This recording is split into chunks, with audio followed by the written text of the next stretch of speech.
صلی اللہ علیہ وسلم تجھے ہم نے اس دنیا میں ظاہر کیا ہے بھلائیوں کے پرچار و پرسار کے لیے اور برائیوں کو جڑ سے اکھاڑ پھینک دینے کے لیے۔ قرآن کریم نے امت کی زندگی کا مقصد اور مشن متعین کر دیا۔ اگر تم امت محمدی کہلانا چاہتے ہو تو تمہیں اپنی ڈیوٹی بھی دینی ہوگی۔ فوج میں بھی گئے ہیں اور ڈیوٹی بھی نہیں کر رہے ہیں تو کورٹ مارشل نہیں ہوگا۔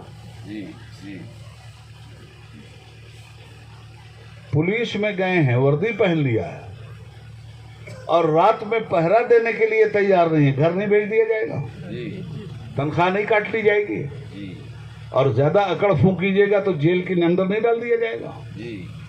جب کسی ڈگری کو آپ پا لیتے ہیں تو ڈگری کو پاتے ہی جس دن ڈگری آپ کو مل گئی اسی دن سے ڈگری کے ساتھ انصاف کرنے کے عمل کی ذمہ داری بھی دے دی جاتی ہے۔ جب تک آپ مسلمان نہیں ہوئے تھے کسی نے کہا تھا نماز پڑھیے، کسی نے کہا تھا روزہ رکھیے؟ کہے گا بھی نہیں۔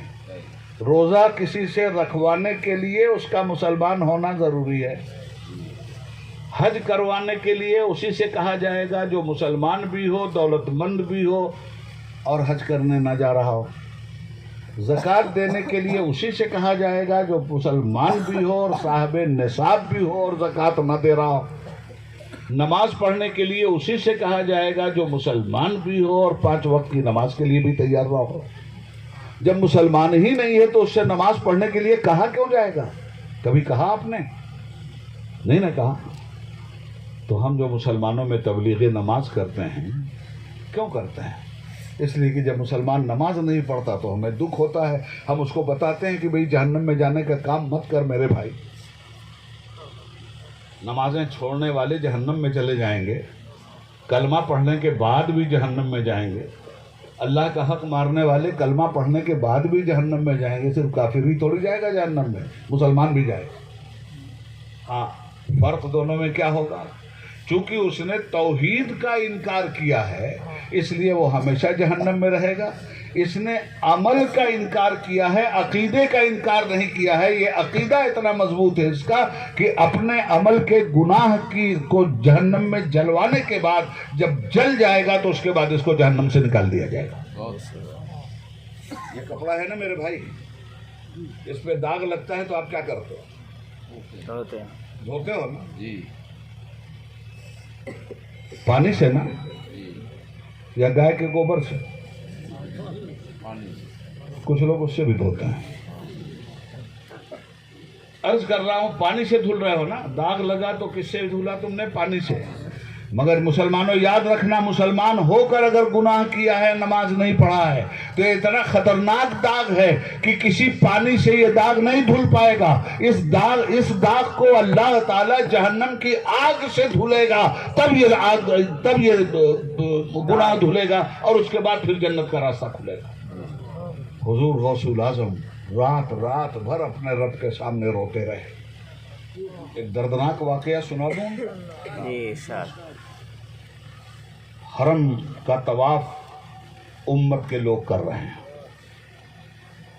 تو لوگوں نے دیکھا کہ ایک آدمی ہے جو حرم کی کنکریوں کو چن کر ان کنکریوں پر سجدے کی عالم میں اپنے سر کو رگڑ رہا ہے۔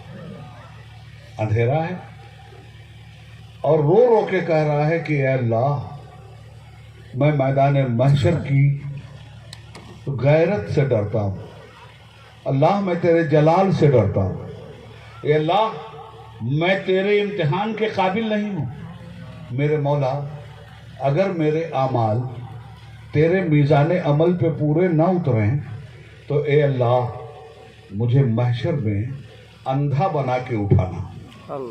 لوگوں کی آنکھوں کا تیور اور لوگوں کی لعن و طعن کی زبان میں برداشت نہیں کر پاؤں گا، میرے مالک مجھے بہرا کر کے اٹھانا اور مجھے اندھا کر کے اٹھانا تاکہ لوگوں کے سامنے مجھے شرمندگی نہ ہو. اب جو لوگ طواف کر رہے تھے، یہ رونے والا اتنی آہوزاری سے رو رہا تھا، اتنا دل توڑ کے رو رہا تھا کہ طواف کرنے والے بھی اللہ کے سامنے ہاتھ اٹھا اٹھا کر اے اللہ یہ تیرا بڑا گنہگار بندہ ہے، اے مالک یہ دل توڑ توڑ کے رو رہا ہے، اے مولا لگ رہا ہے کہ تیری رحمت سے بھی مایوس ہو گیا ہے، اے میرے مالک اس کو معاف کر دینا. لوگ اپنی خطاؤں کی معافی مانگنا بھول گئے. وہ جو اپنی خطاؤں کی معافی مانگ رہا تھا اور کہہ رہا تھا مجھے اندھا بنا کے اٹھانا اگر میں تیری رضا کو پانے میں کامیاب نہیں ہو سکا. تو تمام کعبے کا طواف کرنے والے مطوفین کعبے کا طواف کرتے ہوئے کہہ رہے تھے اے اللہ اس کے گناہ کو پہلے معاف کر دے، ہمارے گناہ کو بعد میں معاف کر دینا. اے اللہ یہ تیرا بندہ رو رہا ہے، اے اللہ تو اپنے بندے کی لاج رکھ لے. مگر اس کے بعد جب اس بندے نے سر اٹھایا ہے اور لوگوں نے اس بندے کا چہرہ دیکھا ہے تو اس کے قدم پہ گر گر کر کے بے ہوش ہو گئے ہیں لوگ. تڑپ تڑپ کے روتے روتے سر پھوڑ دیا ہے لوگوں نے، اور لوگوں نے کہا اے عبد القادر جیلانی جب آپ کا یہ حال ہے رب العالمین کی بارگاہ میں تو ہمارا کیا ہوگا. اللہ واہ واہ واہ. کیا سبق ملا ہمیں سبق ملا کنتم خیر امۃ اخرجت للناس تأمرون بالمعروف وتنہون عن المنکر. مسلمانوں تمہیں دنیا کی بھلائی کے لیے پیدا کیا گیا ہے. تمہارے اندر صرف یہ صفت نہیں پیدا ہونی چاہیے کہ تم بھلے بن جاؤ، نہیں، تمہارے اندر صفت یہ پیدا ہونی چاہیے کہ پہلے اپنے کو بھلا بنا کے پھر دنیا کو بھلا بنانے کے لیے کھڑے ہو جاؤ. یہ تمہاری ڈیوٹی ہے. تم نے کلمہ پڑھا ہے، تم نے اسلام کا کپڑا پہنا ہے، اب تمہاری زندگی کفر سے لڑنے کے لیے ہے، شرک سے لڑنے کے لیے ہے، بدعت سے لڑنے کے لیے ہے، گناہ سے لڑنے کے لیے ہے، جھوٹ سے لڑنے کے لیے ہے، غیبت سے لڑنے کے لیے ہے، حسد سے لڑنے کے لیے ہے، چغلخوری سے لڑنے کے لیے ہے، عیب جوئی سے لڑنے کے لیے ہے، حرام خوری سے لڑنے کے لیے ہے، نشہ بازی سے لڑنے کے لیے. مسلمان کو اس لیے پیدا کیا گیا تھا کہ اگر سماج میں لوگ نشہ بازی کر رہے ہیں تو انہیں نشہ سے بچا لیا جائے. مگر ہائے رے مسلمان، جس کو ڈیوٹی دی گئی تھی کہ جو لوگ شراب پیتے ہیں انہیں شراب سے بچا لو، جو لوگ افیم کھاتے ہیں انہیں افیم سے بچا لو، آج خود مسلمان وہی افیم کھانے لگا، وہی شراب پینے لگا، وہی سودی کاروبار کرنے لگا. کعبہ کس منہ سے جاؤ گے غالب، شرم تم کو مگر نہیں آتی. میرے دوستو، غوث الاعظم کی زندگی کے، بندگی کے، اعمال کے، عقائد کے جو تجلیاتی پہلو ہیں میں انہیں آپ کے سامنے رکھ رہا ہوں. پوری زندگی غوث الاعظم مبلغ اسلام بن کر کے رہے. اسی لیے ایک لقب آپ کا ہے محی الدین، دین کو زندہ کرنے والا، دین کو زندہ کرنے والا.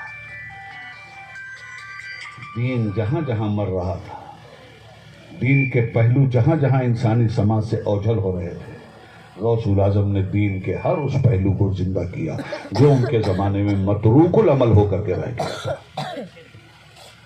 دیکھو کچھ زبانیں ہوتی ہیں، ذرا سا اونچی بات ہو جائے گی مگر میں کوشش کروں گا اس کو حل کرنے کی.